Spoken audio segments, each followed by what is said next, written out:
दस्तों न्यूज़ में अहम खबर से आपको आगाह कर रहे हैं। इस्लामाबाद में मुनक्किद होने वाले मुस्लिम लीग नून के एहतजाजी जलसे में शिरकत करने के लिए साबिक MPA सरदार मीर बादशाह खान कैसरानी और मोहतरमा शमूना अम्बरीन कैसरानी की क़यादत में तौसा शरीफ और नवाही इलाकों से 50 से ज़ायद गाड़ियों पर सैकड़ों कारकुनों का काफिला रवाना हो गया है।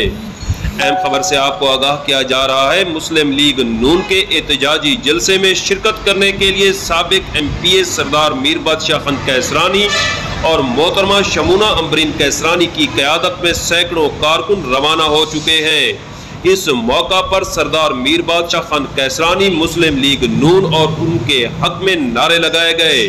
सरदार मीर बादशाह खान कैसरानी पर फूलों की पत्तियां भी निछावर की गईं। मीडिया से गुफ्तगू करते हुए सरदार मीर बादशाह खान कैसरानी का कहना था, मुस्लिम लीग नून ही मुल्क को मुआशी और दीगर बहरानों से निकाल सकती है। उन्होंने कहा, मुस्लिम लीग नून के साथ खड़े थे, खड़े हैं और खड़े रहेंगे। उन्होंने कहा, मुस्लिम लीग नून के ये एहतजाजी जलसे हुकूमत के खात्मे तक जारी रहेंगे। सुहेल शहजाद, दस्तों न्यूज़, तौसा।